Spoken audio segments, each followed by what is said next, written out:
Well, there were a few folks from this class who actually attended my 12 o'clock class today, so it's going to be a little bit lighter crowd, I have a feeling.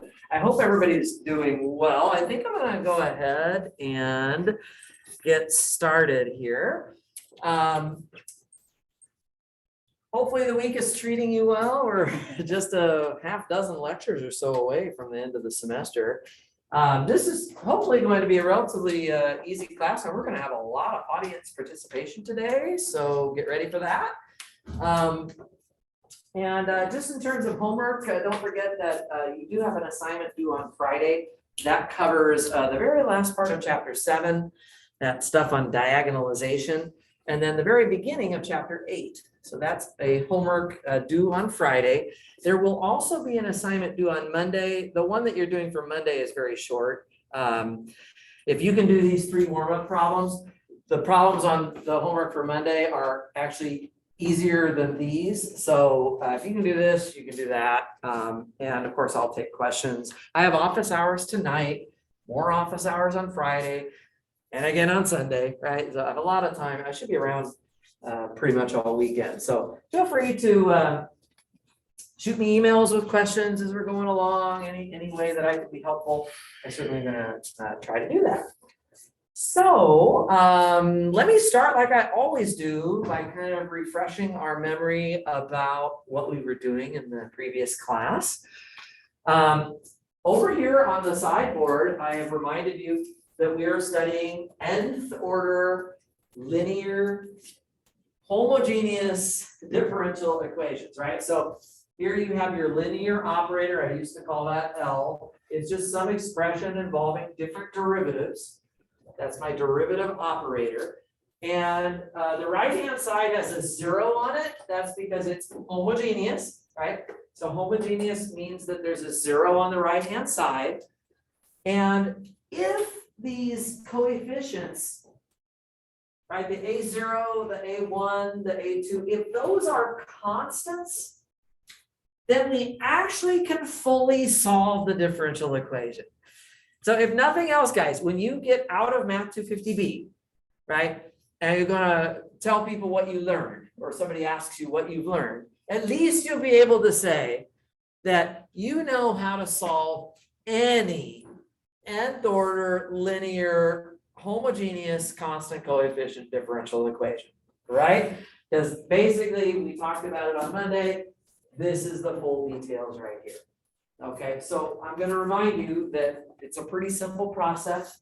The first thing you have to do is write down the auxiliary equation. And how do you do that? Oh, you just change all of the D's to R's. Okay, and you create this equation. I'm going to put a little star next to this equation. You just have to find the roots of that auxiliary equation. And when you do that, you're going to get some values of R that you can build solutions out of. Remember that on Monday I said that, oh, you're just going to guess the solutions. Somebody way smarter than me and way before me figured out that e to the rx is a good guess. So we're just going to guess that solution, which is in the box here. And that's how we're going to get our basis solutions for the kernel of L, right? Remember, we're really solving for the kernel of L up here. Right? And that's an n-dimensional vector space. The kernel of L is an n-dimensional vector space. So by solving for R, we're going to get some of those basis vectors. All right. So far, so good? And towards the end of class on Monday, I mentioned that there are a couple of issues that could come up as you're trying to work this out. One of the issues is that you could have repeat roots. The same roots could be showing up multiple times when you solve the auxiliary equation. If you have repeated roots, the remedy for that, the way that you make sure that you get your required basis solutions, is that you stack x's, right? It says stack x's. So you create solution terms where you've stacked x's in front of those terms. So that's one thing we have to address. And then the second thing we had to address is potentially having complex roots. So if we had a pair of complex roots, and these always come as pairs, by the way. You don't ever get a plus bi without also getting a minus bi. They always come in pairs.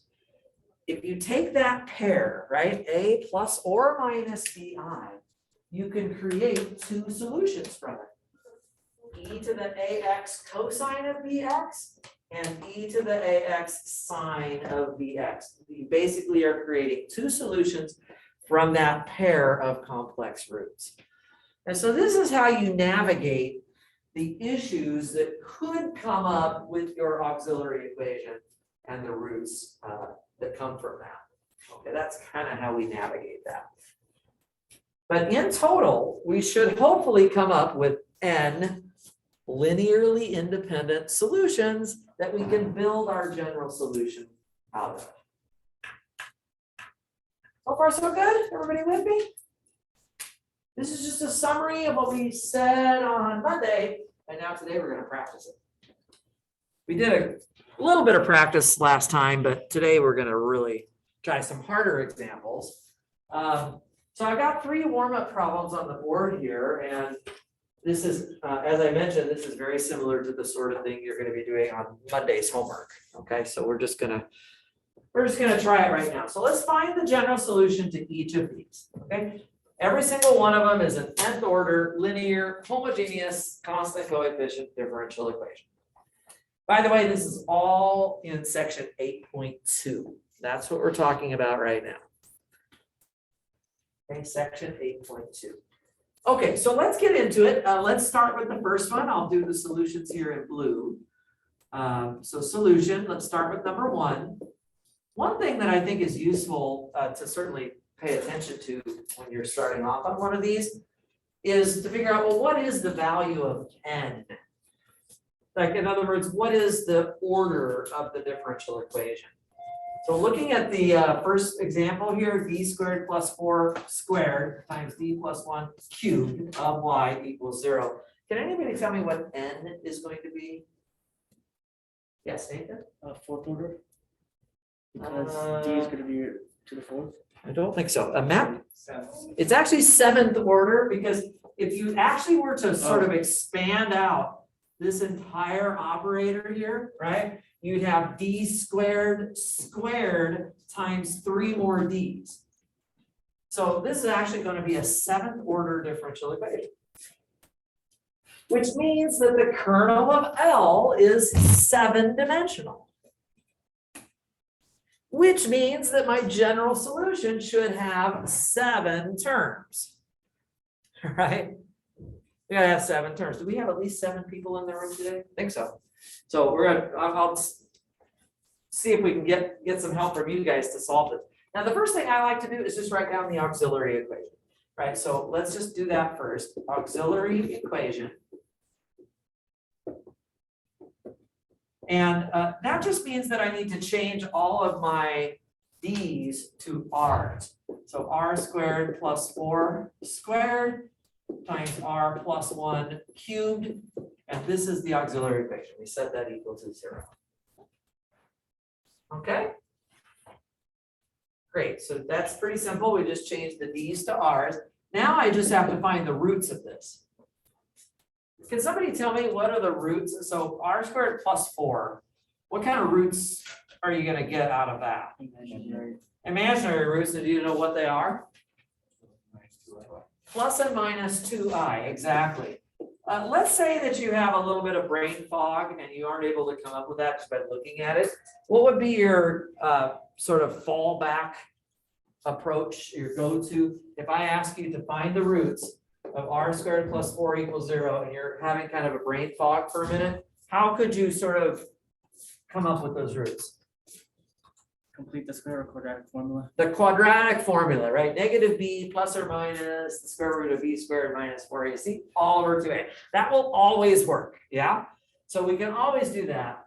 Now, in this case, several of you figured it out just in your head pretty much, right? Plus and minus 2i. Let's be careful though, it's actually squared here, which means that those roots should be written down twice.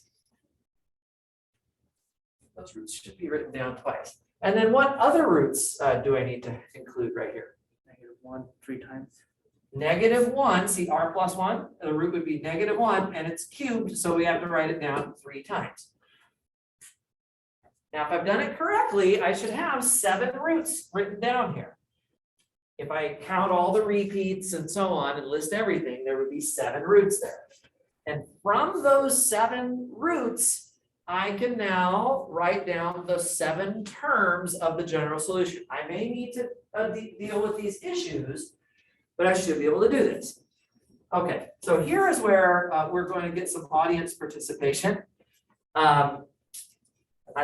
I'm going to not call on people necessarily, but I want everybody involved in this. So I'm going to have different people give me different terms. Is there somebody who wants to take the first term of, and it doesn't actually matter what order the terms are listed in, but does somebody have an idea for me about what one of the terms would be? Nathan. C1 times e to the -1x. Okay, C1 e to the -x. That's coming from the root -1. Okay, very good. Somebody different want to tell me a second term?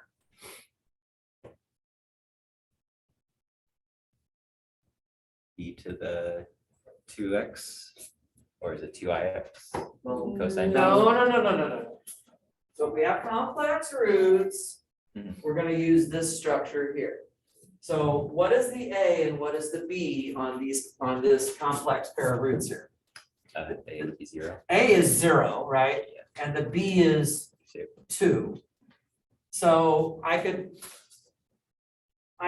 put in 0 for A, which means the exponential is just e to the 0, which is 1. And then cosine of 2x or sine of 2x. So, so do you want to try again? Yeah. Okay. Cosine of 2x. Okay, cosine of 2x, I'm actually going to put that down here as the 4th term. It doesn't matter what order we do them in, but I do think it makes sense. So we started with this -1 root first. So Elias? C2x to the e negative. Okay, great. Let's just finish off all of the -1s first. So the -1 is repeating. So because it's repeating, I'm stacking an x right here. Yeah? Okay, so then can somebody else that I have not heard from so far give me the next term? Yes, go ahead. C3x squared e to the -x. C3x squared e to the -x. I love it, right? We're stacking another x there. Okay, then we come down to the C4 cosine of 2x, which Dylan gave us, and that looks good. Anybody who has not had a chance to do one yet, want to do another term for me, Matt? C5 sine 2x. Okay, C5 sine of 2x. All right, we got to have 7 terms by the time we're done. Anybody else want to jump in with the next term? Somebody who hasn't had a chance yet. Sebastian. X cosine 2x. Okay, C6, get our constants in there, but you're absolutely right. We just have to stack x's on the cosine of 2x. So it's cosine of 2x with an x stacked in front of that. And then who hasn't had a chance yet and wants to do the last term? Yes. C7x sine 2x. Excellent. C7x times sine of 2x. This is it. And look how long that answer is. It takes more writing to write the answer than all of the work up to that point. It's just the way this section goes. Yeah, so that's the first warm-up. Notice that we have x stacking, we have some imaginary terms, we have repeats of those. So when the imaginary numbers repeat, you stack x's here and here. So sometimes you have to combine these two issues a little bit. Any questions about that? That's the general solution. Somebody asked me in my first class today, said, oh, do we have to check if the terms are linearly independent? You remember on Monday, I had talked about the Wronskian and how we use the Wronskian to test for linear independence. What would be the size of the Wronskian matrix if I actually was going to check the determinant in this case? 7 by 7. 7 by 7 matrix, and the first row of the matrix would just be the 7 functions that we see here. And we would then get to take 6 derivatives of each of those functions and then take the determinant. And does that sound like fun to anybody? Yes. Not really. Doesn't sound like fun to me. I don't think I could probably do it right if I wanted to. So yeah, we're not gonna do that. We won't be stopping, and we're gonna trust the theory, way before I was ever here, right? Those sorts of Wronskian rules were already totally figured out. So we'll accept that as fact that this is a set of 7 linearly independent terms. Okay, great. Let's go on to the second problem, number 2. And so for number 2, we have d squared minus 6d plus 13 cubed. Could somebody tell me what is the n value for the second differential equation? What's the most powers of d that we would see on it? Is it 5 or is it 6? 6. D squared, if you foiled it out and you sort of have d squared times d squared times d squared, that's actually 6 factors of d side by side by side, right? So this is going to be n equals 6. That's right. So you're just imagining that you foiled this out. You certainly don't want to actually do that, but if you were to FOIL it out, you'd see a d to the 6th in there. Does that make sense? Yeah. So that's the idea there. So we have d to the 6th, and so that means it's a 6th order differential equation. Let's write down the corresponding auxiliary equation. We can just write it immediately. It's just r squared minus 6r plus 13, all of that squared equal to 0. All right, and we of course have this quadratic equation in here, which we need to find the roots. Sorry. That's a cubed. Oh, it's cubed. I'm sorry. I'm so sorry. This is cubed right here. Thank you. Yeah, r squared minus 6r plus 13 cubed. Very good. And I need to figure out the roots of the quadratic equation in here first. Yeah. So use the quadratic formula, right? So this is going to be 6 plus or minus the square. So negative b plus or minus the square root of b squared minus 4ac all over 2a. So if I put the numbers in there, it should look something like that. Okay, now I'm going to start writing down the actual roots over here. 6 divided by 2 is 3. And it'll be plus or minus 2y. Yeah, this is radical of negative 16. Right? 36 minus 52. So square root of negative 16 is actually 4i, but then I'm ultimately going to divide it by 2. So 4i, and it's divided by 2, so it becomes 2i. So we get 3 plus or minus 2i. And I need to write that pair of roots down 3 times because the thing was being cubed.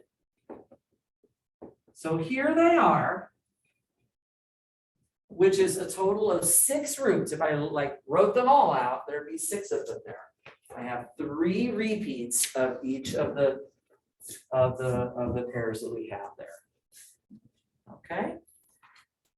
All right, so now I'm going to try to write down the general solution. And I would like to pick up with anybody who hasn't had a chance to give me any of these terms yet. Is there somebody who wants to help me with the first term here that hasn't had a chance to say anything yet? Go ahead, Kai. C1. Okay, C1 e to the 3x times cosine of 2x. Exactly. So this is just the a and the b are 3 and 2. And so I'm just using the information over here about complex roots. Okay, great. Is there anybody else who hasn't had a chance yet who would like to tell me the second term? Yeah, Kelly? C2 e to the 3x sine 2x. Okay, C2 e to the 3x sine of 2x. That looks good. There's always going to be a cosine sine pair with each of these. Okay, anybody else that wants to do the next term that hasn't had a chance to do one yet? Still a couple people who haven't had a chance yet. Everybody's gonna get called on eventually. We'll get everybody involved here. The next pair of roots is just repeats, right? So how do we handle repeats? Does anybody want to give it a try? Do you want to give it a try, Tina?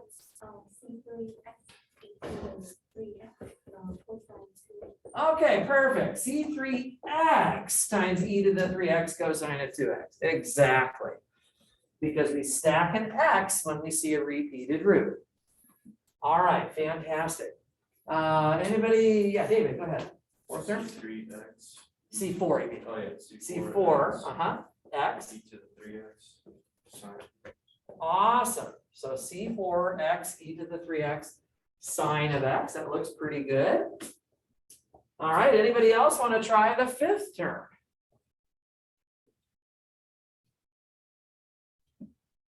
Tanya, are you following along okay so far? So? I'll hold off on, I'll let you answer in a minute. Anybody else not have a chance yet? Lysia, have you? Yeah, because I'm catching up. You're catching up. Okay, no worries. So everybody's had a chance, I think, just about. Gus, do you want to help me with this term? Yeah, c cos x squared e to the 3x cosine of 2x. There we go. Perfect. So this time we have an x squared on that term, right? Because it's now the third time that we're seeing that root. Okay. Danya, does that give you an idea maybe what the next term would be?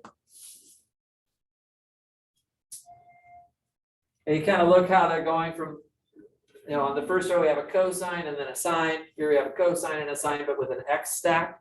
And now we're starting to see the x squared being stacked. So what would be the last term here? Uh-huh.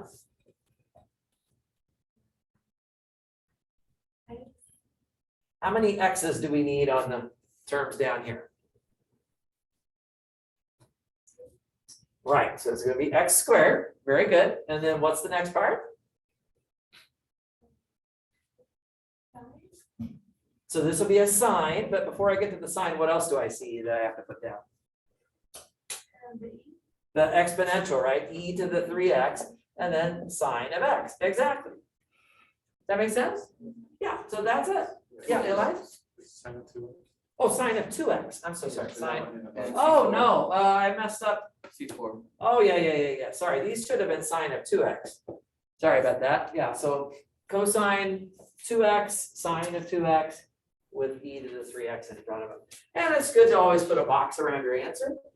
Again, it took longer to write the answer than all the work to get to the answer. Okay, let's do one more. Let's do number 3. Is everybody with me though? Are there questions before we go on to the third one?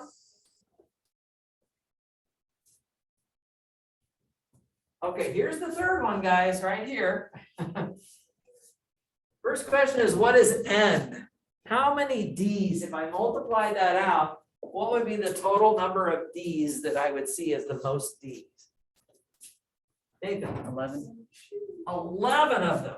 That sounds right to me. I have d to the 5th, and then 2 more d's here. That's up to 7. And then d squared is actually 4 more d's. So it's 11. This is an 11th order differential equation. I think my record so far on my midterms is 14. So maybe this year I can break my record. We'll see. Maybe this isn't the time to break my record. Yes. I don't know if you mentioned it, but do we just ignore like the minus 10d for the third problem, and then for the second problem, we just ignore the minus 6? When I'm figuring out the n, yes. When I'm just figuring out what n is, I just focus only on the most d's that I have, right? So here I have d to the 5th, d squared, and d squared squared. Yeah, that's exactly right. So there's a lot of powers of d here. So let's write down the auxiliary equation again. Remember, guys, when I write the auxiliary equation, this is no big mystery. All I'm doing is changing the d's to r's. So we have r to the 5th times, what was it, r plus 7 squared times r squared minus 10r plus 26, and that's also squared. So there's your auxiliary equation. So we should have 11 roots. Of course, that includes all repeats, all complex numbers. We have 11 roots here. So can somebody help me out? What are my roots going to be? Go ahead. Well, 5 zeros. 5 zeros. That's coming from the r to the fifth.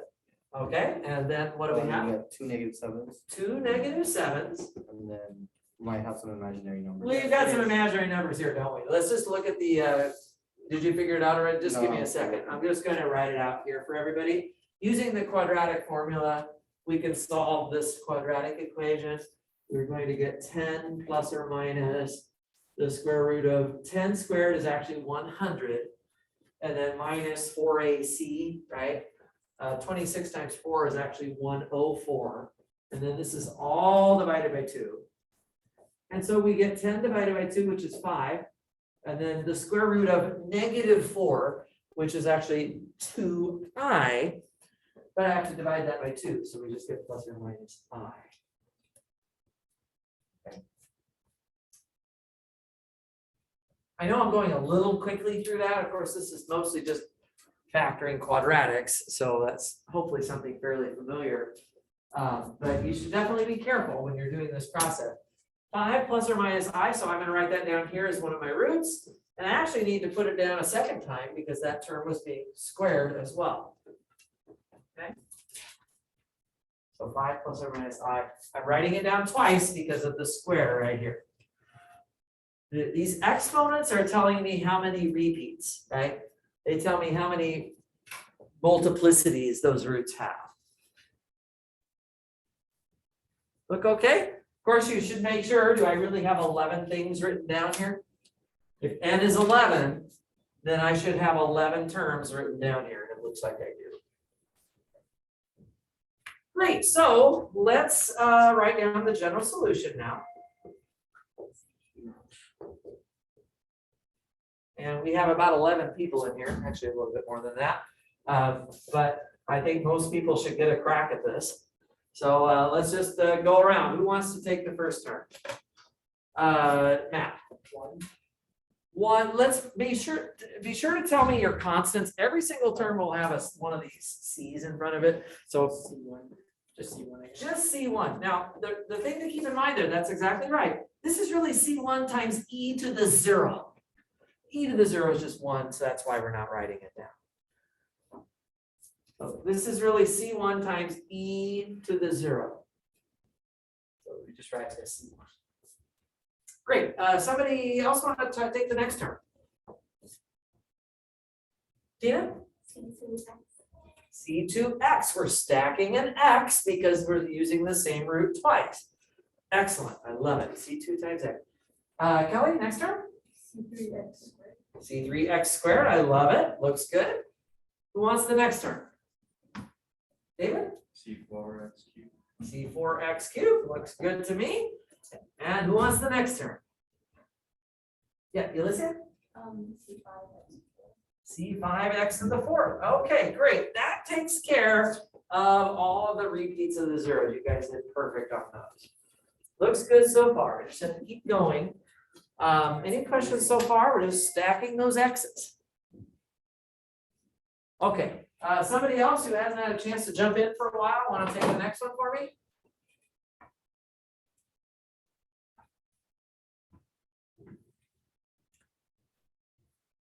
Anybody? Nathan? C6 e to the negative 7x. C6e to the negative 7x. Looks good. That's because we got a negative 7 root right there, yeah? And does somebody else want to help me with the next term? Elias? C7 times x times e to the negative 7x. Okay, C7x e to the negative 7x.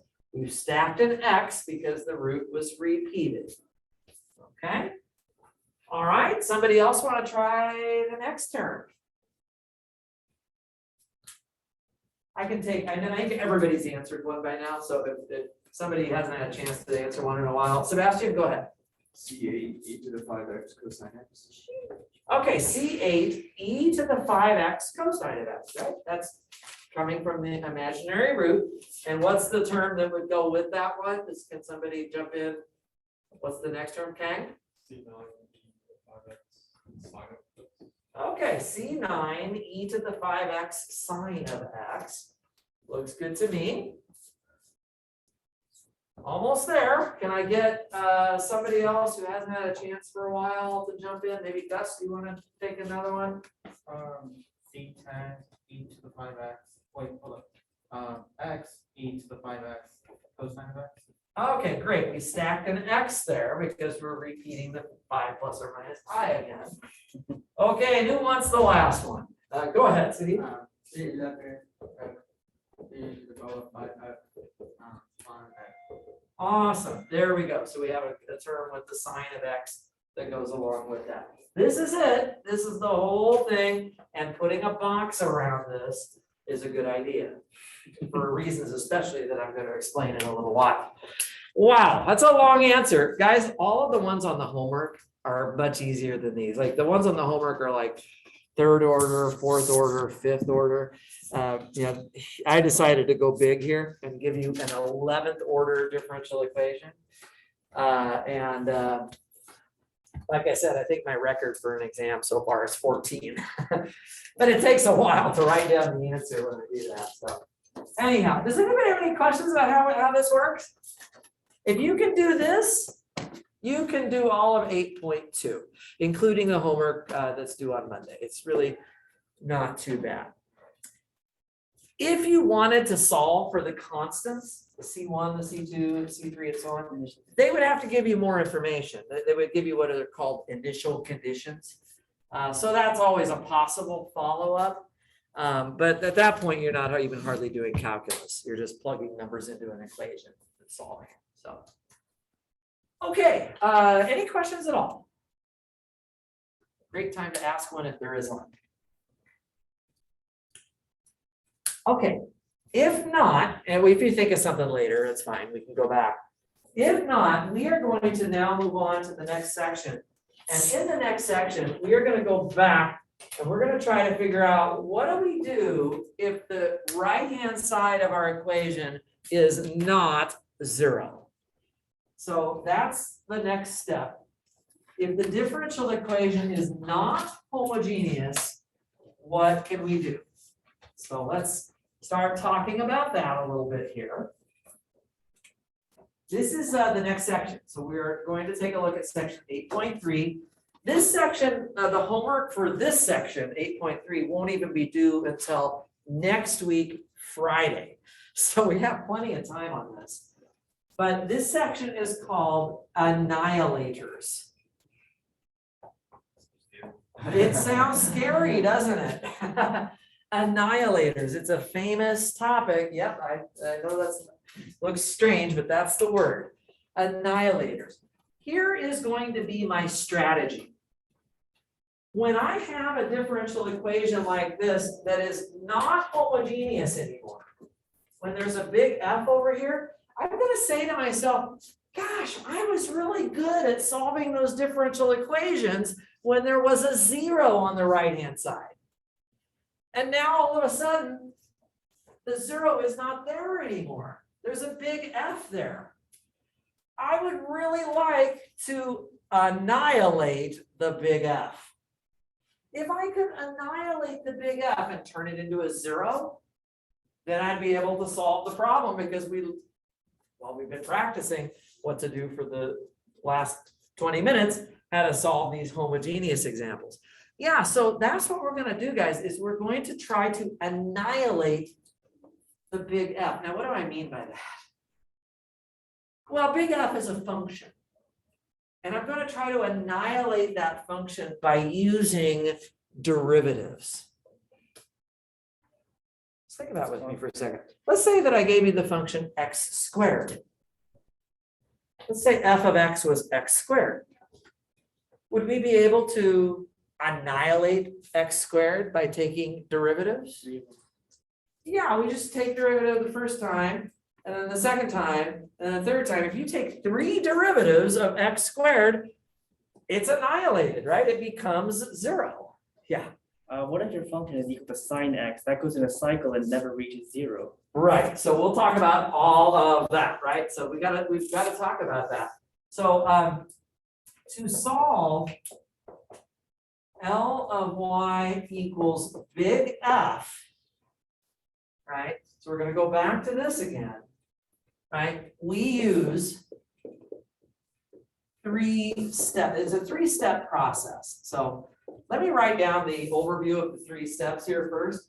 The first step is solve the corresponding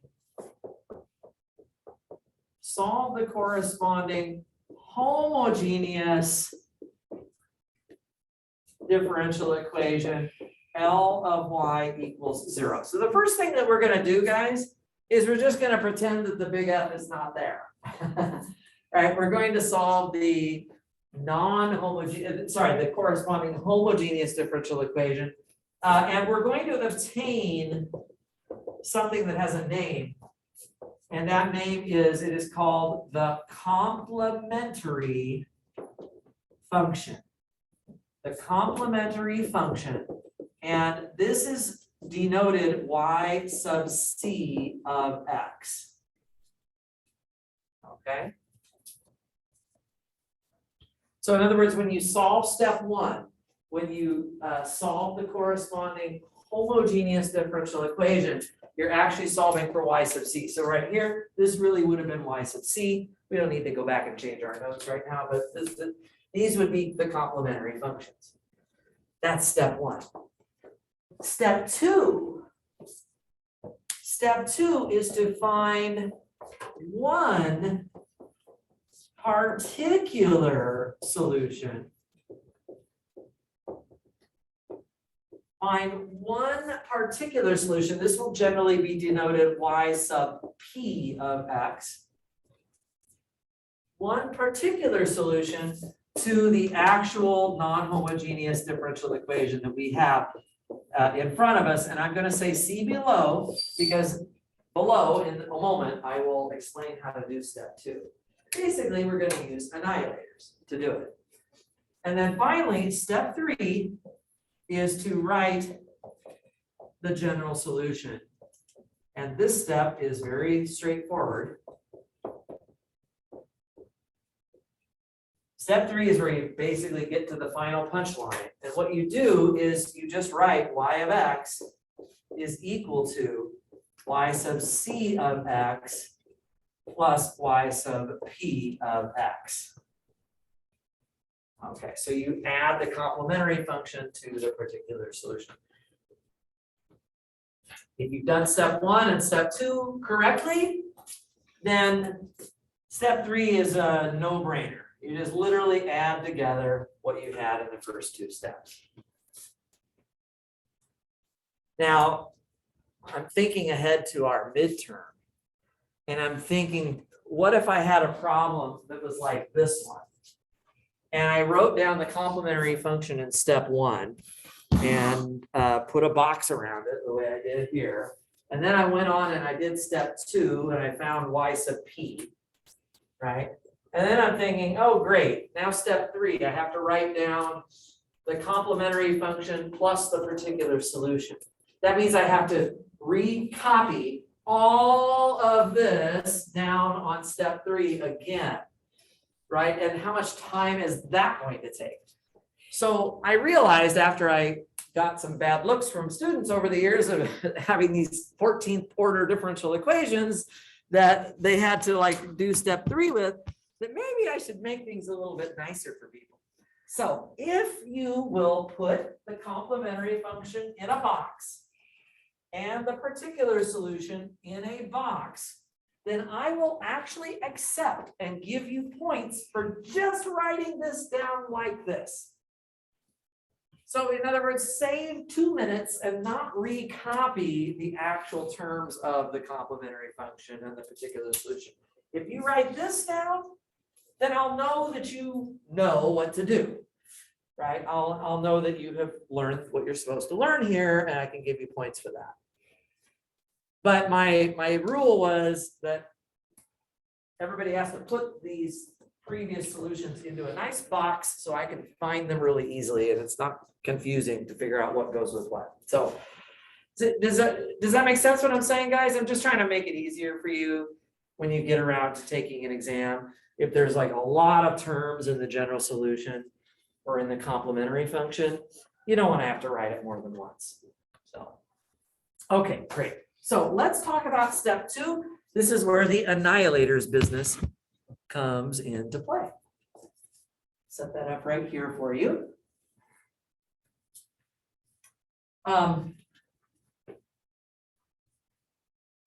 So for step 2, this is now where I'm going to explain how we do the new part that we're talking about in section 8.3. For step 2, we seek an annihilator. And the annihilator, the notation you're going to see me using for that is going to be A of D. We seek an annihilator for the big F.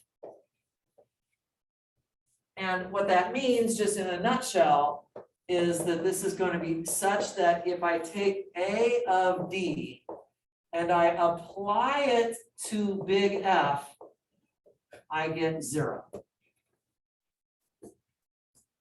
So if I take this annihilator and I apply it to big F, it should annihilate, it should turn it into 0. So I'd already kind of mentioned an example a moment ago. If big F of x is just x squared, then if we wanted to use derivatives to annihilate that, we could just simply take 3 derivatives, right? If I differentiate x squared 3 times, first derivative is 2x, second derivative would then be 2, and the third derivative would become 0. So that just means that I can annihilate x squared with 3 derivatives, and d cubed basically does that, right? So what we're really saying, let's explain this over here. If I apply d cubed to x squared, what that really means is that I am taking 3 derivatives of x squared, and everybody can just use the power rule 3 times, and you see that it gets annihilated to 0. Kind of the idea here. So let's ramp up our examples a little bit. Let's suppose that f of x is any power of x, let's say x to the k, but I want to be a little careful here, where k is either 0 or 1 or 2 or 3. It's actually a whole number. So x squared, x cubed, x to the 4th, x to the 5th, something like that. Do we have any proposals out there? How many, or what could I use to annihilate any power of x? So say I want to annihilate x to the 7th or x to the 29th or something like that. Elias? K plus 1. Yeah, I could just take k plus 1 derivatives of that, right? Just one more derivative than whatever the power of x is. Yeah, that's exactly right. So this is a nice formula for an annihilator of any power of x. Well, I shouldn't say any power of x. I'm talking about like first power, second power, third power, and so on. Okay. One of the things you guys are going to realize pretty quickly here is that I'm not going to have annihilators for everything. And it will turn out that we will actually need to have a totally different method besides annihilators. And that is what I will talk about on Monday. There is a second method that sort of bails us out if we don't know how to annihilate our big F. But let's try and see if we can do more than just powers of x here. So Nathan has challenged me already with cosine. I'm going to actually do a slightly more general one, and I'm going to do cosine of px. And I'm gonna try to think about what the annihilator, or if there is an annihilator of that. Now, if I take derivatives of this, do I ever get zero? I do not, because I just go in a cycle. I go negative sine and then negative cosine and then sine and cosine, and it's back and forth, right? I never quite get to zero. So I can't just take a single power of v and annihilate this. But could I annihilate it somehow by using something a slightly more complex? You have an idea? Partial derivatives. Oh, wow, partial That's for derivatives. 3D, isn't it? Huh? That's for 3D or multivariable. Yeah, we'd have to have multivariable functions for that. This is still just a function of just x itself. So I think we would just do regular derivatives. Sebastian? At some point in the cycle, it gets to negative, right? So it could use addition to subtract itself from itself. There we go. There we go. If I take two derivatives, okay, watch this, guys. If I take two derivatives of cosine, don't I just get negative cosine back again? I absolutely do. And in fact, I get two factors of b that come out in front. Every time you take a derivative of a cosine, you'll get two b's out in front. So see, maybe we can just come over here. If I take d squared and I apply this to cosine of bx, aren't I just going to get negative b squared cosine of bx right here? So so this is not zero. But how could I make it? Could I put something over here so that then this would become zero?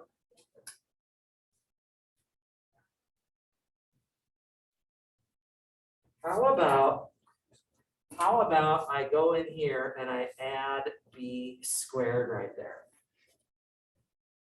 So that would mean that then I'm going to add b squared cosine bx right here. You see, this is what Sebastian was basically getting at.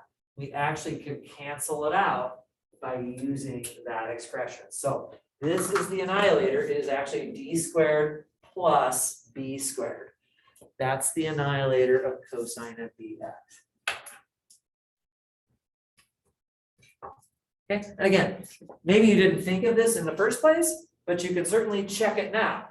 You can take d squared plus b squared, apply it to the cosine of bx, distribute this out. You'll have two terms. One of them is negative b squared cosine of bx, and the second one is simply b squared cosine of bx. And those cancel out to zero. Does everybody see that? All right, fantastic. Well, is there any suspense left for what we would do? E to the x. No, hold on. I want to do this in this order. Let's talk about the sine of bx. Any thoughts about what operator, what annihilator we could have for the sine of bx?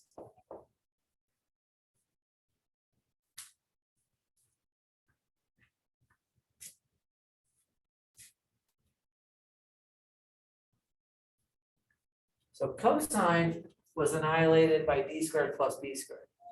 Let's see that over here. If I change this to a sine, what are there going to be any differences? No. So change that to a sine, so then this changes to a sine. What about this part? Two derivatives of sine of bx, don't I just get, I get two factors of b coming out, but I also pick up a minus and it's sine back to sine of bx again, right? It actually works. It actually works exactly the same. It's the same annihilator, right? You could use the same annihilator for that. Okay. So there you go. That's the annihilators for sine and cosine. Okay. Let's try another one. What about, what if my f of x is e to the ax?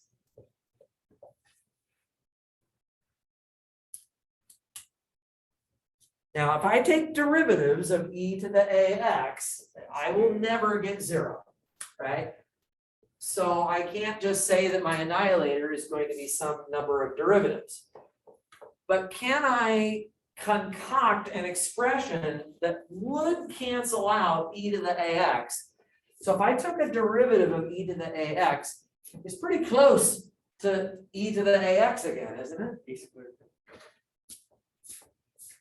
Anybody have a thought as to what it would take to annihilate e to the ax?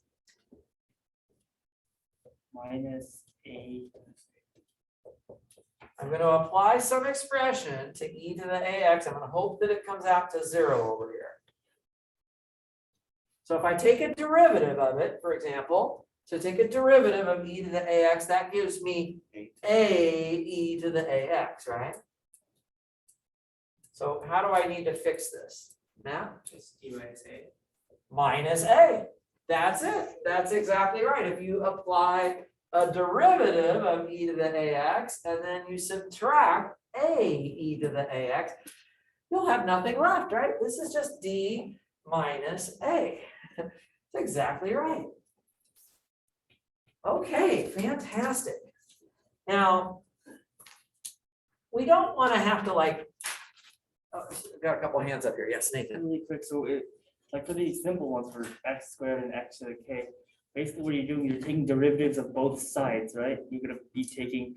I'll get into how that all works in a minute, but what I'm going to do is I'm going to take this equation and I'm going to apply the annihilator to both sides of it. That's gonna turn the big F into a 0. And at that point, we're back to section 8.2 again. Is that what you wanted to ask me? Yeah. That's basically where we're going with this. Sebastian? I was a little bit confused on how you're supposed to read what you were writing on the right side of the board. Oh, this was just, all I'm doing is, maybe I'll show up for this one here. I'm just checking that my annihilator is correct. So if I take d minus a, and that's like my a of d, right? And I apply it to my function, let's just say my function is e to the ax. Then what we're saying here is that a of d applied to that function should be 0. So I'm just checking this out here. So I'm literally, you can think of this as just distributing this. E to the ax prime minus a e to the ax right here. Okay. And so then this just becomes a e to the ax minus a e to the ax. And sure enough, we can confirm that that is 0 right there.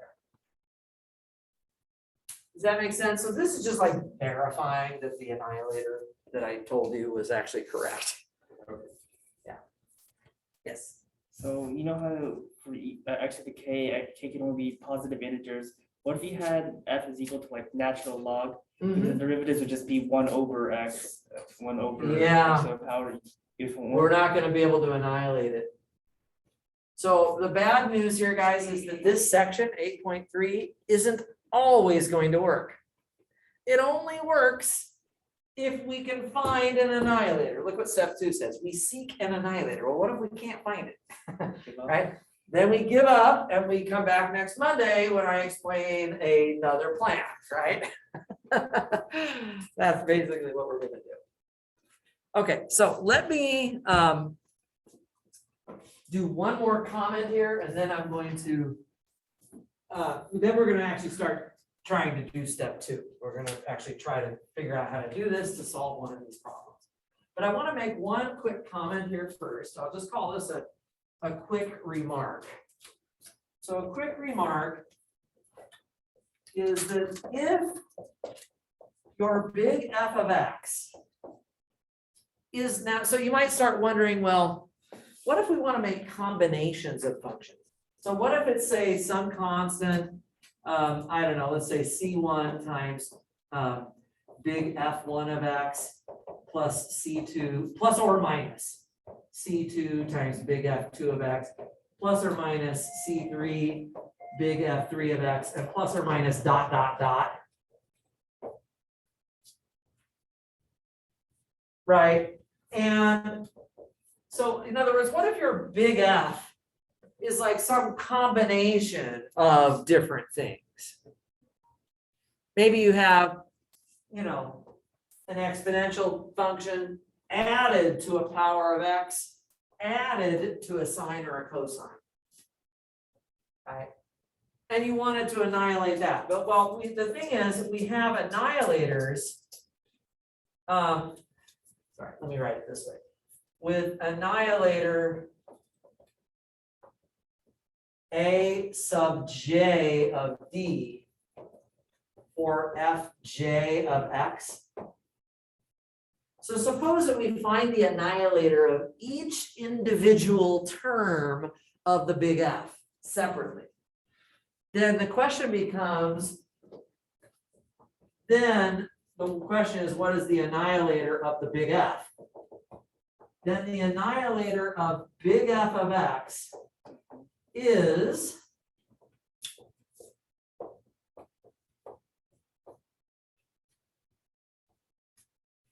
and this is what people get wrong sometimes on my exams. You think probably that you're just going to like take each annihilator and add and subtract all of them, right? According to this formula, but it turns out that doesn't work. It doesn't actually work. What we have to do here, guys, is actually multiply the annihilators together. So A1 of D times A2 of D times A3 of D and dot, dot, dot. That's the actual annihilator that you need to use. Okay, so just as an example, let's suppose that big F, let's just suppose that big F is the cosine of 5x minus e to the 3x plus x to the 8th. Let's suppose that that is, actually, let's do this. Let's do plus 7x to the 8th. Let's suppose that that's my big F. And I want to annihilate that. What this remark is saying is that, well, we just need to find the annihilator of each individual term, right? And multiply them together.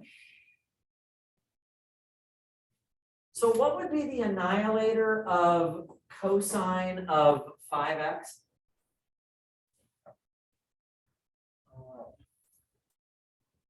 On the board here, cosine of 5x, what's the annihilator?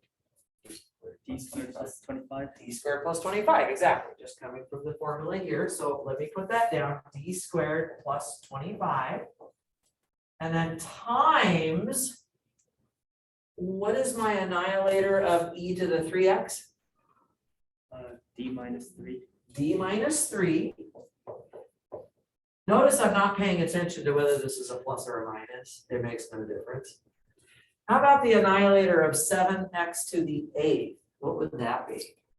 D to the 9th. D to the 9th, exactly. D to the 9th. Does that 7 matter at all? Not really. No. These constants, did you notice that? C1, C2, C3, they never make any difference at all. Right, so you don't even have to think about the constants. So this would be the answer. So I can take trig, exponential, and power functions and start combining them. Okay. The other thing I could do is instead of that, what if I did cosine of 5x times e to the 3x times 7x to the 8th, right? I could do this one too. Ooh, now annihilating this with derivatives looks really bad, right? I mean, even to take, I wouldn't even want to go home tonight and take one derivative of that, right? It's like so bad with the product rule that comes up there. So this is where I get to give you guys a little bit of good news. I am actually not going to expect you guys to start memorizing a whole laundry list of annihilators. We've got a few basic examples on the board here, but for the time going forward to the end of the semester, I am going to give you this handout, which I'm going to pass out right now. This is also in Canvas. If you lose this sheet, it's in the special handouts folder. And what it is, it will appear on every exam for the rest of the semester. It is a table of annihilators. It also happens to be a table of integrals because I was able to fit it all onto one page. So you'll have this to use anytime you need. So all of this stuff that we've just done in these examples, you don't have to memorize these or worry about learning them. They're already here for you. Great, so this is on the website, so you'll be able to look at it, but you look at numbers 1 through 9. On the top is really what I'm focusing on. The integrals that are on the bottom half of the page, that's just a standard table of integrals. But the handout here that I just passed out has the annihilators of a lot of basic functions on it. And you're gonna have this on the exams and the final exam, and you can of course use it for the homework and everywhere else. So hopefully I took some of the stress out of this for you. Basically, this is your cheat sheet of annihilators. Okay? This makes sense? So let's do, guys, let's try to practice. Oh, so could we do this one here now? Yeah, number 8. Use table. Right, and I'm gonna say, which one was it, Sebastian? Number 8, you said? Number 8, let's take a look. We have a power of x times e to the 3x times cosine of 5x. So there's a, if you look at the table there on number 8, guys, there is a k and an a and a b. The k value here on this example, that's the power of x. Do you see that there on number 8? X to the k. So k would be what value right here? K would be 8. K is 8, right? We're going to use k value of 8. That's right. That's the power of x. What's the a value? 3. That's the 3. That's the e to the ax part. And what is the b value? 5, right? So k is 8, a is 3, and b is 5. So my annihilator, if I look at number 8 on the formula sheet here, the annihilator would be d squared minus 2ad, well, that would be 6d, and then plus a squared plus b squared, b squared minus 6d plus a squared plus b squared. Can I do that? That's 25 plus 9, 34, right? So that's 34, and I raise that to what power? The k plus 1 power, which is the 9th power. So believe it or not, we can annihilate this function with this concoction of derivatives. I'm not saying that that would be fun. That would be 18 derivatives at some point. 18 derivatives of this. Oh boy. If I get really mad at somebody, that's what I'm gonna give them. So take 18 derivatives of this function and have fun with that. Yeah, that does not look pleasant. But anyway, in theory, it should work. Okay, Make it extra that's credit. the idea. Make it extra credit. I could make it extra credit, yeah. I could pretty much, yeah, that would have to be worth a lot of extra credit for me to even think about doing it. Doesn't sound like a picnic to me. Okay, guys, what I want to do before we take a break today is one example now of a full-blown 3-step process where we're going to show how this annihilator idea gets used in step 2. The best way to explain it is really to do an example. So let's come back over here and let's do it. Okay. So we're going to start with a pretty easy one, and then when we come back from the break, we'll do a couple more that are a little more involved. But let's just try an example now. Let's solve y double prime minus y equals 16 e to the 3x. Actually doing, this is a non-homogeneous differential equation. Okay, great. So step 1, as we've been discussing, step 1 is to solve the corresponding homogeneous differential equation. By the way, if you want, it's perfectly okay to write this in the operator notation. This would just simply be two derivatives of y minus y equals 16 e to the 3x. That's just rewriting it in the D notation. And there are times when it's good to do that. So here I have the D notation that goes with this problem. Okay, so for the solution, I think it's really good to sort of keep your steps labeled so you can kind of keep it straight. The first step here, what we're going to start with, is to solve the corresponding homogeneous differential equation. In other words, I'm going to ignore the right-hand side. I'm just going to focus on the left side, and I can write down my auxiliary equation right away. The auxiliary equation, right? That's where you just turn everything into r's over here. So the d squared minus 1 just becomes r squared minus 1. And that gives me roots. Very quickly, we can see that the roots are plus or minus 1. Now, for reasons that will become clear in a moment, guys, I want to think of these as what I call the old roots. These are the roots that I'm getting just in step 1, okay?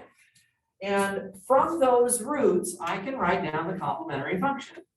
This is just the same stuff we were doing earlier today, right? Here we have no complex numbers. We have no repeats. So we have none of these issues. So we just have to write down the terms of the form e to the rx, right? So we're just going to get c1 times e to the x plus c2 times e to the negative x. And again, I want to put a box around that so that I can find it later. It's easy to reference it. So there's step 1. That's the old stuff that we've already had a lot of practice with. Everybody up to speed with me here? Okay, let's go on to the new part. Step 2. This is where we seek an annihilator for the big F. Okay, so let's see if we can figure it out. The annihilator on step 2, my big F is right here, 16 e to the 3x. Can somebody tell me what is the annihilator of that? Kelly. D minus 3. It's just d minus 3, right? E to the 3x, right? The annihilator is just d minus 3. It's also in the table, right? So if you have a brain fog and you're like, I don't know, look up the table, it's probably there, right? D minus 3. Notice that the 16 up here, the 16 has no influence on that. It's the same as these constants here, the C1, the C2, they never matter. Those constants never matter, so we just kind of ignore those. And here's my annihilator. Now what we're going to do is apply that annihilator to both sides of my original differential equations. Let's write that down. We're going to apply A of D to both sides of the differential equation. So that means we have d minus 3 being applied on the left side. So when I say being applied, it just means I'm going to put it out in front. And then I'm going to also put it on the right side. When I put the annihilator on the right side, what will I have to end up getting? 0. 0, because the whole point was to annihilate it, right? We were trying to annihilate the right-hand side. So this will always just be a 0 here. And what you are now looking at, my friends, is another homogeneous differential equation, right? And we could write down an auxiliary equation for this, right? So the auxiliary equation for this would just be r minus 3 times r squared minus 1 equals 0. That's the auxiliary equation for this new homogeneous equation.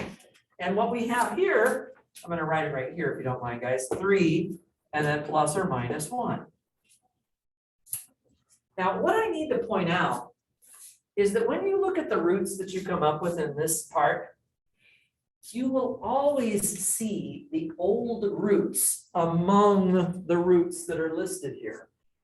And that's because you still have the very same, d squared minus 1 that gave us the plus and minus 1 right here. You still have that expression on the left side down here. So the plus and minus 1 didn't go away. These are the old roots. And because they're the old roots, they've already been addressed by the complementary function in step 1.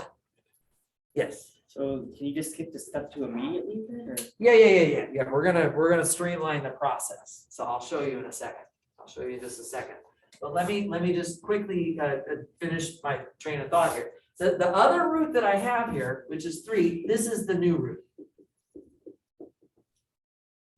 And so the old roots, just to be really clear here, the old roots are pertaining to the complementary function.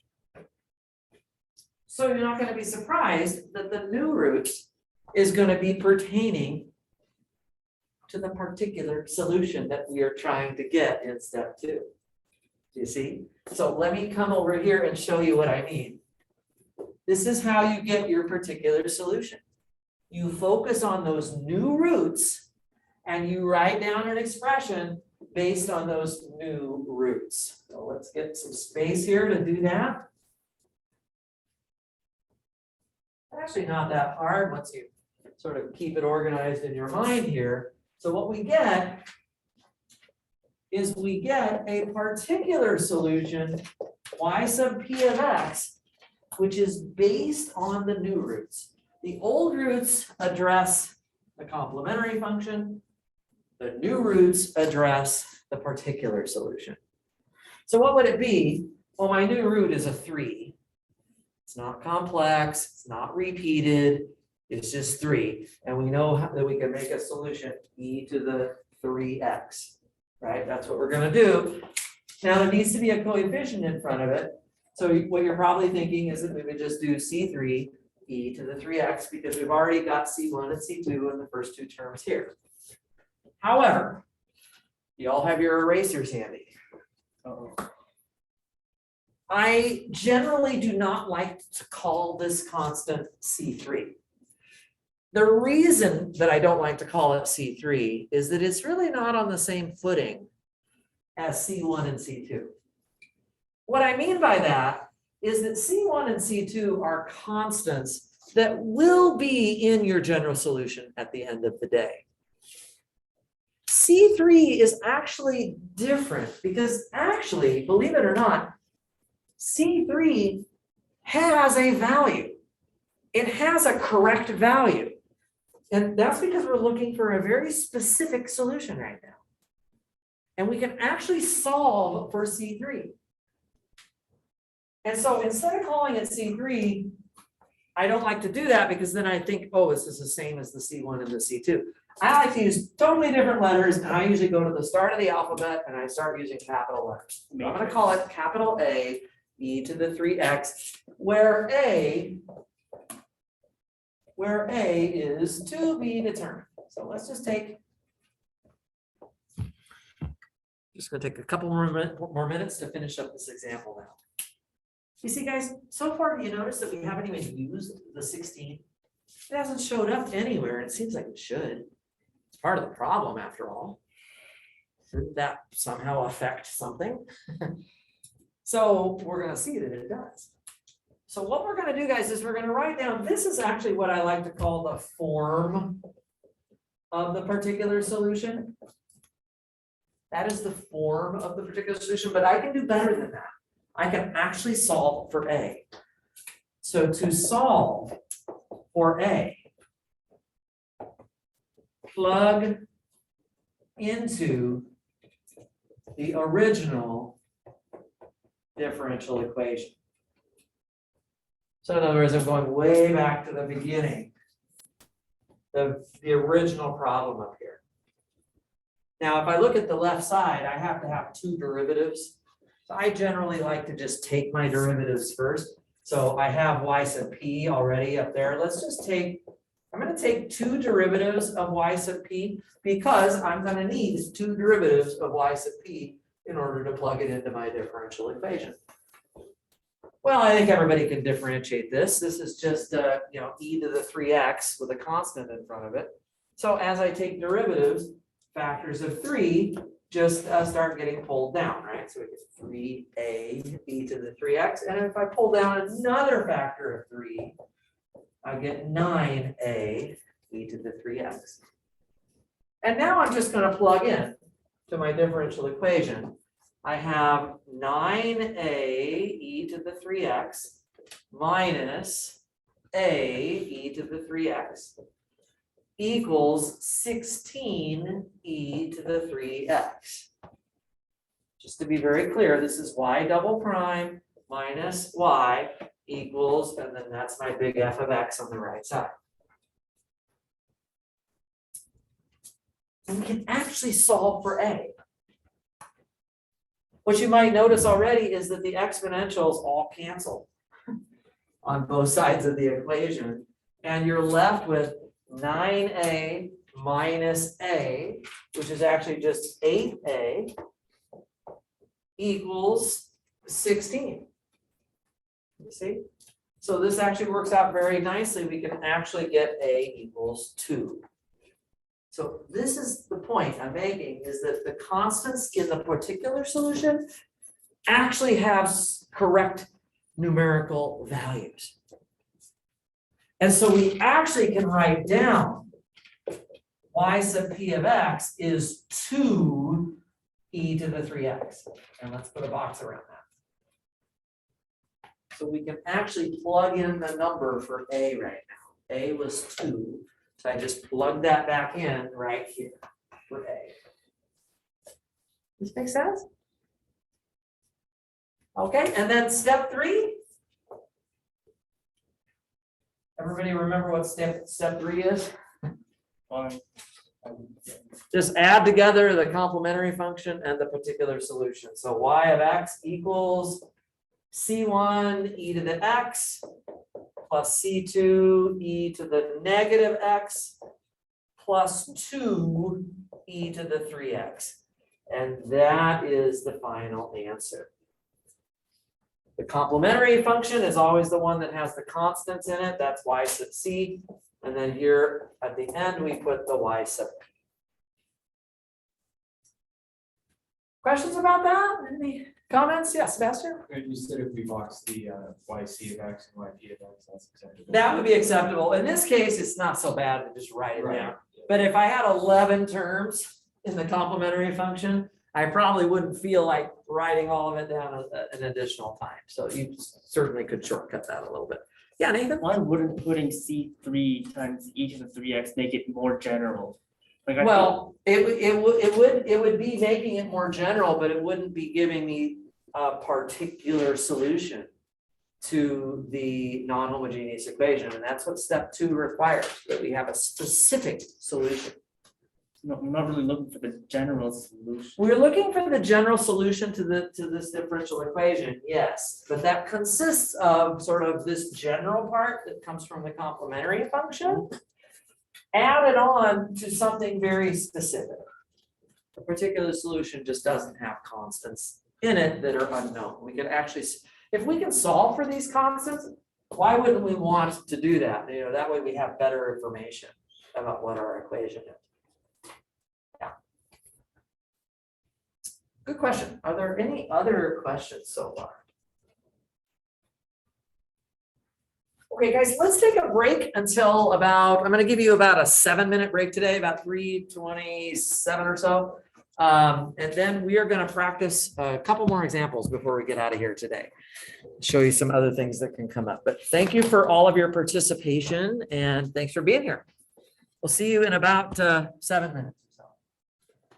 Nice out on the deck. So get some fresh air if you want. Do everything that you can to turn that up. I guess there wasn't another outlet in the room.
Yeah, right here, you can write on, board. Go ahead.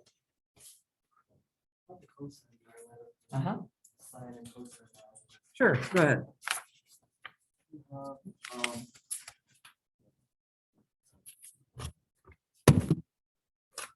Say you have.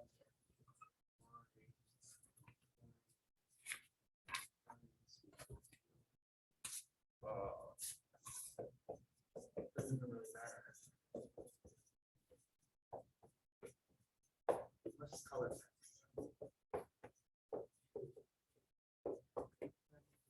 So what you do to both sides would just be. You got this. Be a d squared plus 1. Yeah.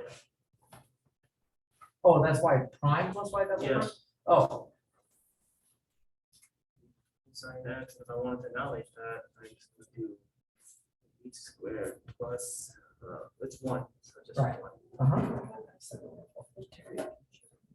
Times of d plus d squared y is equal to d squared plus 1 cosine x. Which is 0, uh-huh. Yeah, what I cares about is basically in algebra, when you do one side, you have to do the other side. Yeah, So we're adding cosine to itself on this side, but we're not adding cosine to here. well, the cosine is not the left side of the equation, so we don't, that's why we're not doing anything to it on the, we are doing, That's enough, sellers. yeah, that one's a little bit, I don't quite understand. I think, maybe when you see a couple more examples, it'll be a little more clear. But that cosine is only on the right-hand side of the equation, so you're not actually seeing it in the left side. So it makes sense that there's no cosine that shows up on the left side. But we have done the same thing to both sides of the equation. Definitely.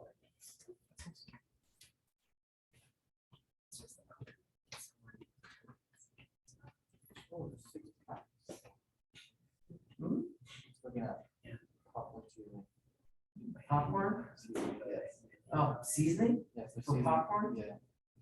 Usually when I eat popcorn, it's like it's already got plenty of salt and butter on it. No, there's like, there's like caramel, there's Oh. jalapeno, cheddar, Oh, interesting. there's birthday cake. Oh, There's birthday That cake. sounds to me like it's gonna ruin the popcorn. Yeah, well, there's buffalo sauce too. Oh, It's just geez. different. That does not sound appetizing to me. I used to go with cheddar, or white cheese, for the white cheddar. Yeah. Nacho cheese, that one was pretty good. Especially with some like hot sauce. Uh-huh. That's my go-to. Especially when I go to movie theaters, I usually wear my cargo shirts and I sneak in with my. Oh, yeah, you take it up to I snacks. just take I take my seasoning with me, so I just buy my popcorn and I just add. Oh, is that right?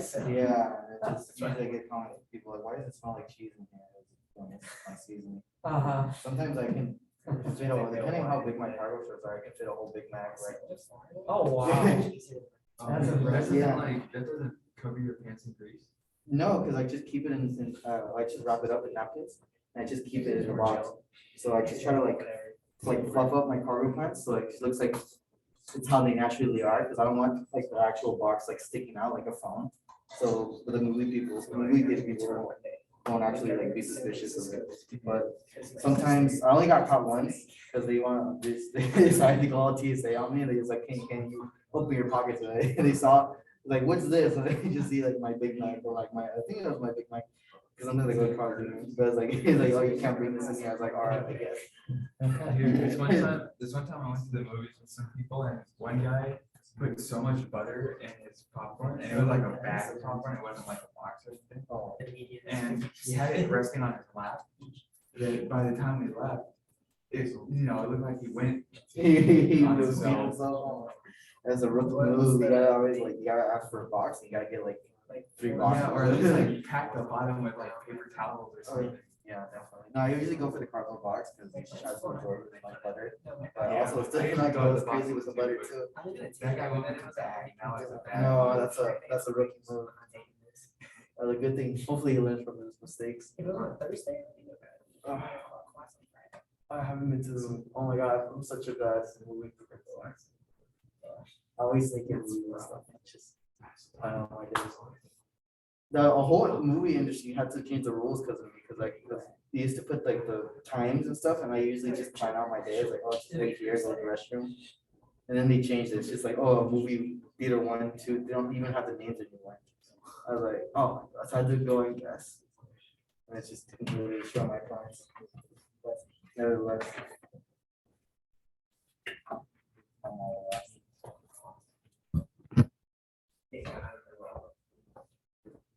At least I guess from my home, just I'm watching Netflix or something.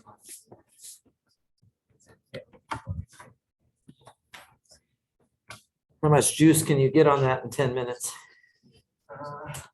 Let's see if it's enough.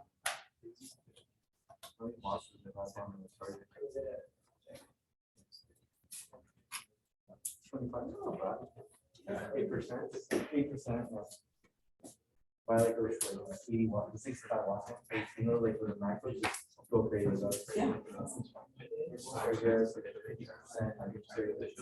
Oh.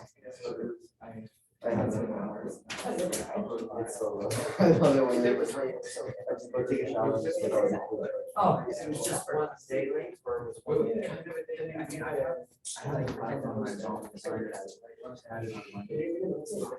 As long as my grader is not falling behind.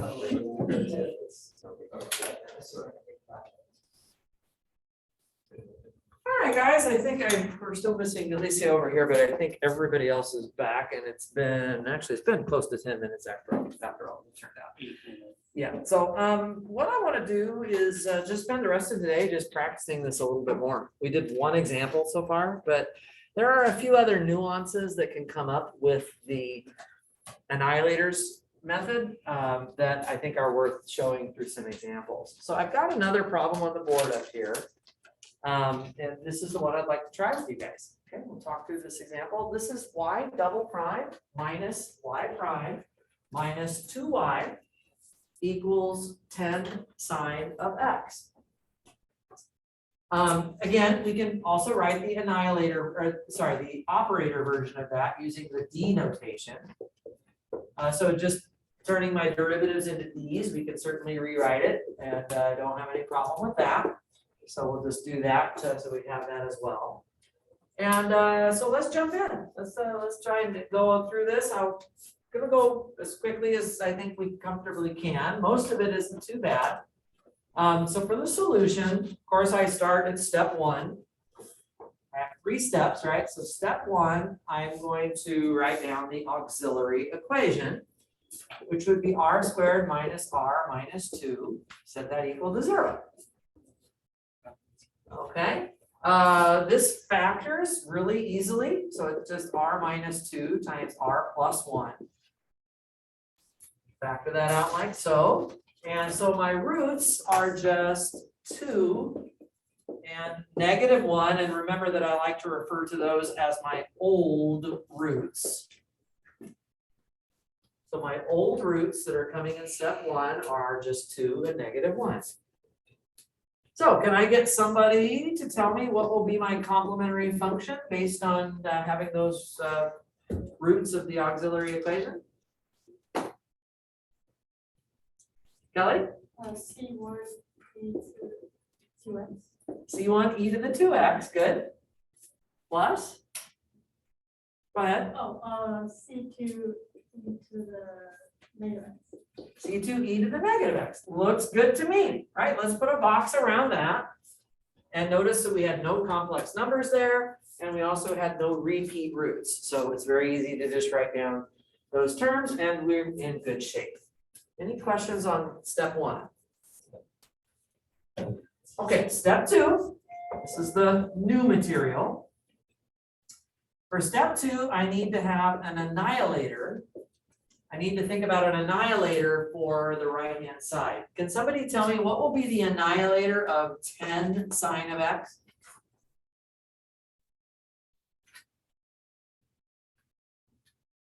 Got a table. If you need to cheat, you can use the table. It's totally okay. But Matt, go ahead. D squared plus 1. It's just d squared plus 1. That's exactly right. Do you notice here, guys, the 10 does not matter.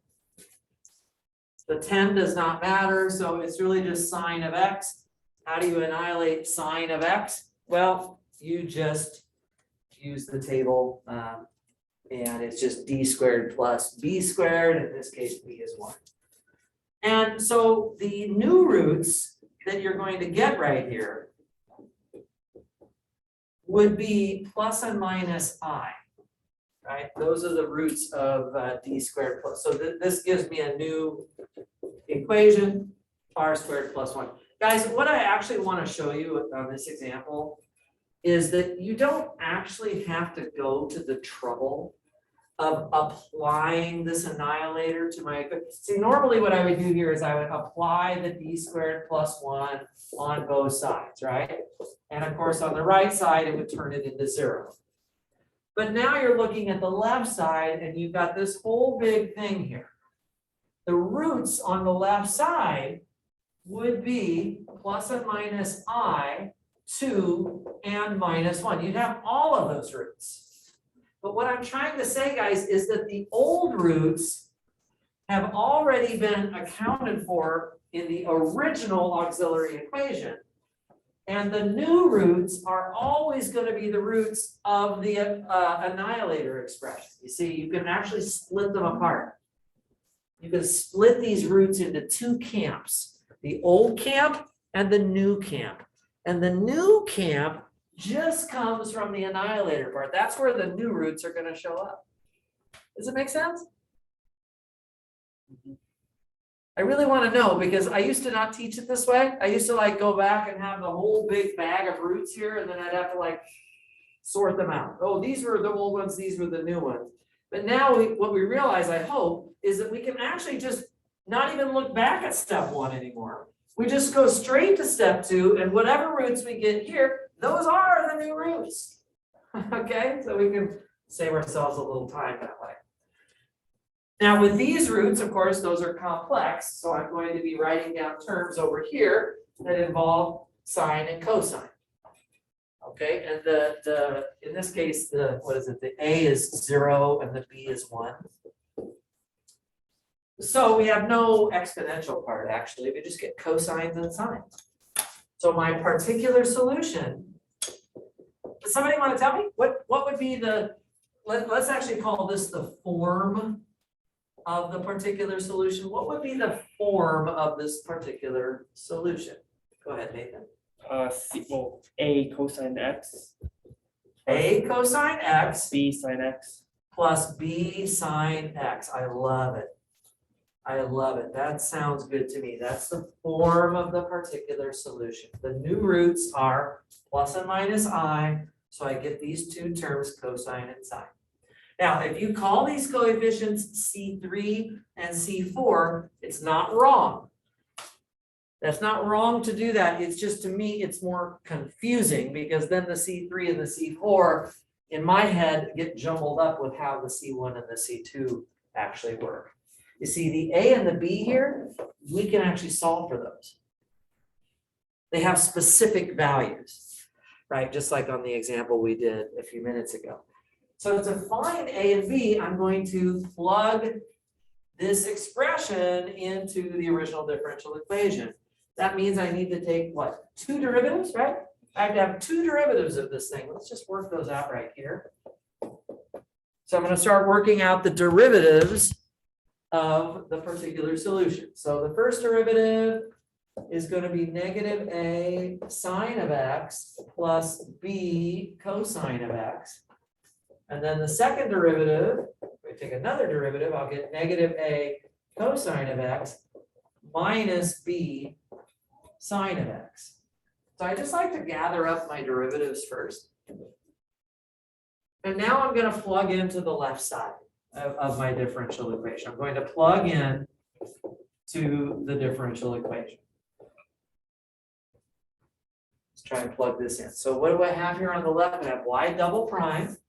That would be negative A cosine of x minus B sine of x.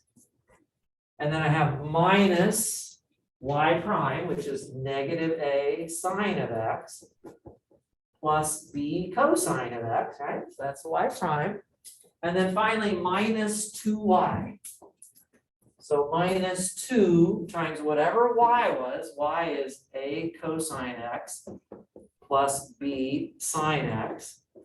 And we're gonna set all of that equal to 10 sine of x. Right-hand side is just 10 sine of x, okay? So this is what we have. Looks a little bit intimidating. It's kind of a long expression there. Does anybody have any suggestion for how I can start to like sort out what A and B are here? Is there anything that might help us in terms of just even some basic algebra? What would be your thought about that?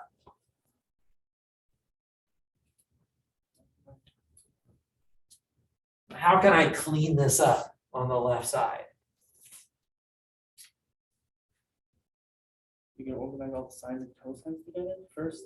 Yeah, I would suggest that we organize all of the sine terms together and all of the cosine terms together, so that I can then match them up with what's on the right side. Okay, so let's do that. Let's put the cosine terms out here in the first part. So everywhere I see a cosine of x, I just want to grab the coefficients. So there's a negative a right here at the beginning. And then there's a minus on the b cosine x there on the middle term. And then here I have a minus 2a on the third term, right? So all of that is just the cosine parts of the left side. And then I'm going to do the same thing for the sine term. So sine of x.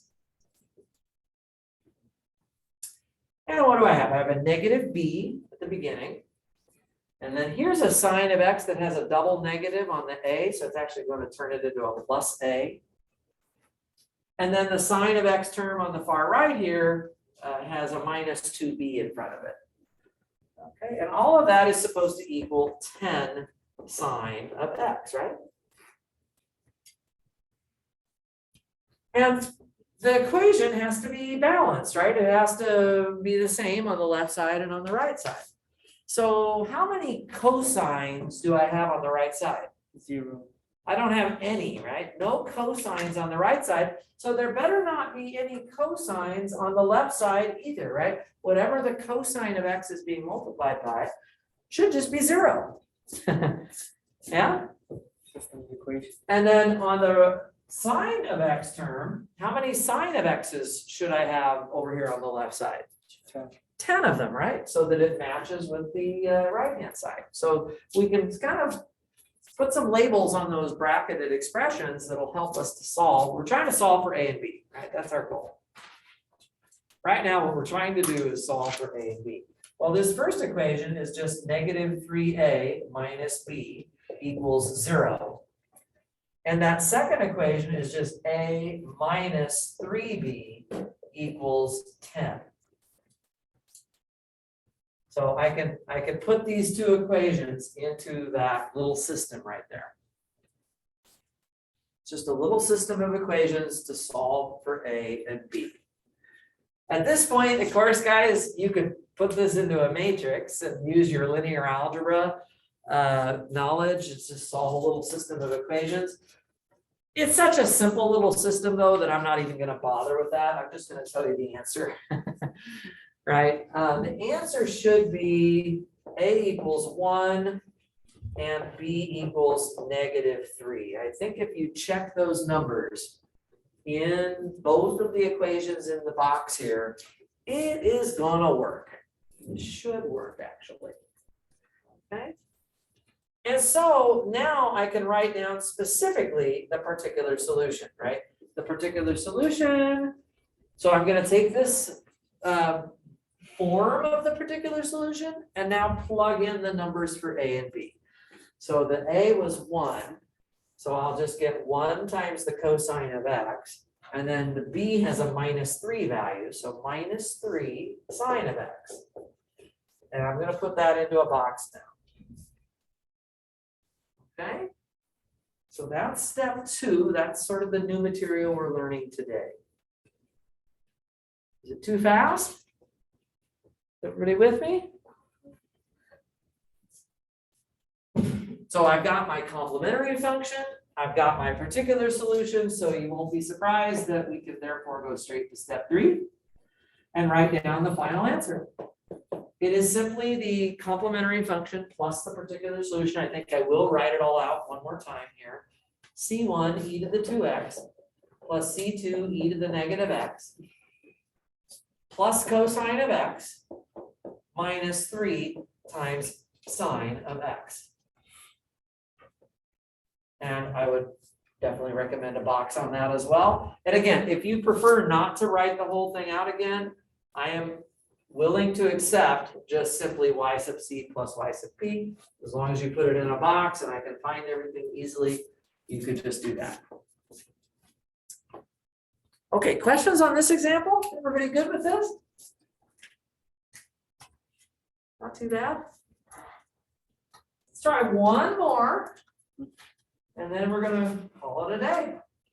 And it'll be good. We'll pretty much be done with this section. And actually, after this lecture, you can do all of next week's homework. So we're really, the lectures are working ahead of the homework a little bit here. So that's good.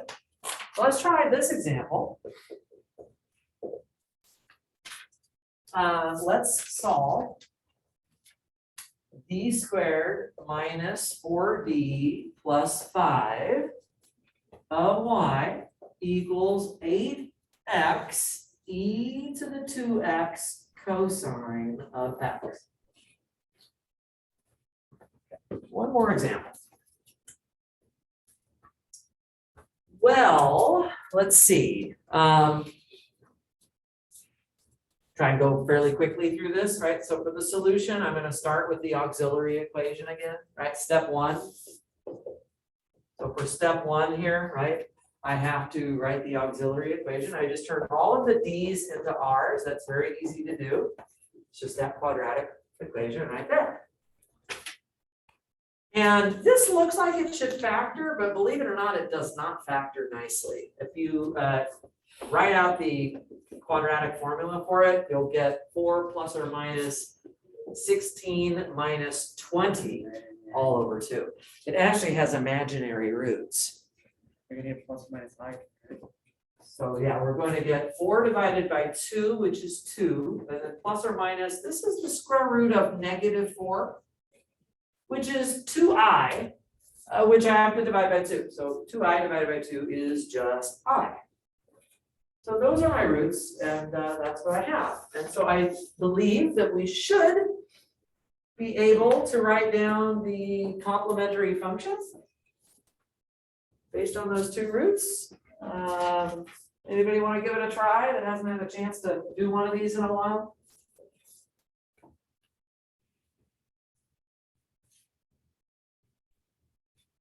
Anybody feeling good about this? This is a pair of complex conjugate roots. We've got the issue number 2 on the sideboard over there to help us with that. David, do you want to give it a try for me? Would be e to 2x cosine x. Okay, e to the 2x cosine. I'm going to put a C1 in front of that. Okay, and then what's the next term? And then c2 e to 2x sine. There we go. There we go. That looks really good. Nicely done. So e to the 2x cosine of x, and the second solution is e to the 2x sine of x. Is that one okay for everybody? All right, let's go on to step 2. Now, step 2 is where we need the annihilator. So the right-hand side of my equation here is what I'm going to look at. This is the big F. Big F is over here on the right side. So that looks a little bit messy enough that I might want to go to my table. So I go to the table here and let's see, does anybody see? So I'm going to use the table of annihilators, right? Can you tell me which number in the table am I going to look at here? I think it's 8. It's actually number 8 again, isn't it? So table, and we're going to use number 8 again. And so let's just see here. This means we have a K value and an A value and a B value. Just to make sure everybody understands how to do the table. The K is just whatever power of X we have, which is actually 1. So this is X to the first. The A value goes with the exponential piece, and that's a 2. And then the the b value goes with the sine or the cosine, and there's a 1 in front of that x. So k is 1, a is 2, and b is 1. So now if I read off on my table off of number 8, what it says there is that the annihilator should be d squared minus 2ad, that would just be 4d, plus a squared plus b squared, that's actually 5, and it's quantity squared. And it is from here that I'm supposed to get my new roots. Don't forget, the roots right here, these are what I call the old roots. But what do you notice is happening this time that's different from the previous examples? I'm gonna get my new roots from here, Gus? N is equal to 4. I'm sorry? N is equal to 4. This is n is equal to 4, that is true, we'll get 4 more roots here, but what do you notice about what the roots are going to be? It's the same. Elias? It's gonna be the same as that. Oh, they're the same as the old roots. Right, because this is actually the same exact quadratic equation as what we had up here, right, in step 1. So the new roots, let me write them here. The new roots are actually going to be 2 plus or minus I, and it's going to be 2 more times that we're going to have those new roots. So guys, this is not the first and second time that I'm seeing these 2 roots. This is the second and third time. So when you're talking about stacking x's, we actually have to pick up where we left off from step 1, right? So we've already got these 2 terms here. So when I go down here to write down the particular solution, sorry, let's write down this is the form of the particular solution. I have to start stacking x's already because the roots that I've got, they are already repeating the old roots, you see? So what's the first term going to be?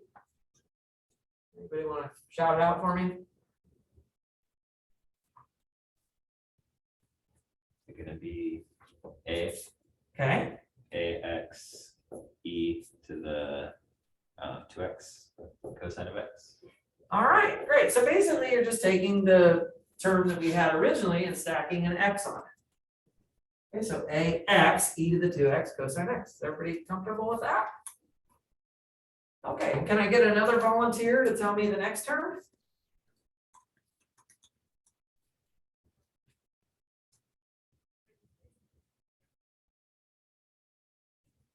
I know you know. We practiced a lot today. Is there somebody out there willing to tell me what it's going to be? Kind? Bx e to the sine x. All right, super. Bx e to the 2x sine of x. Okay, and am I done? No, I have another repeat of the same root again, right? The same pair of roots again. So I've got to keep going. So my next term, guess what? I'm going to use a c now. And it's going to be x squared e to the 2x cosine x, right? Now we're stacking even more x's this time. And finally, one more term would be d x squared e to the 2x sine of x. That's the form of the particular solution. Now, what we would do at this point normally, as you can see, once we have the form of the particular solution, what did we do next? Oh, we start taking derivatives so that we can plug it into the differential equation to solve for the constants. So let's see, what does that mean in this case? In this case, we have a, what is this, a second order differential equation. So to actually plug this in to the differential equation, I would now have to take 2 derivatives of this. Okay, is there anybody out there who even wants to take 1 derivative of even just this little part right here? Probably not. It looks horrible, right? It looks horrendous. So on a problem that's this bad, as far as like actually solving for the constants, you will probably find up in the question, let's go back and edit the question here. What you're going to find is something to the effect of, it is acceptable. It is acceptable to give the form. This is how I'm gonna bail you out. It is acceptable to give the form of the particular solution. So when I say the form, I'm talking about this thing. In other words, let's not solve for A, B, C, and D. It would take us the rest of today and tonight, and tomorrow, and we'd probably get it wrong anyway, at least I would. And it's just not that interesting. So we're just gonna accept this as the form of the particular solution. And then we're gonna go to step 3. I know I'm out of time, but that's okay, because we're basically done. Step 3, and this time I really am gonna cheat. And I'm just going to write y of x equals y sub c of x plus y sub p of x. And because I've put the 2 parts into boxes here, I feel pretty comfortable that somebody could find all of my work and come up with the answer. That's how it goes. What do you guys think? Any questions? So there will be some problems where they do ask you to solve for the constants explicitly, but there will also be times, and you want to read carefully, where they only ask for the form of the particular solution, such as this example. Wouldn't you be getting 4 unknowns then? Yeah, you have 4 unknowns here, A, B, C, and D, and you'd have to take 2 derivatives of this and start comparing the Then you terms. only get 2 equations. wouldn't you? Well, but you'd have different term, like here, we only have 1 equation, Oh, but we created 2 equations out of it. Yeah, so that is actually possible. All right, guys, I'm gonna let you go. Thank you for a wonderful day today. I hope that it made good sense. I have office hours. If you need help, stop on by sometime. And have a good weekend.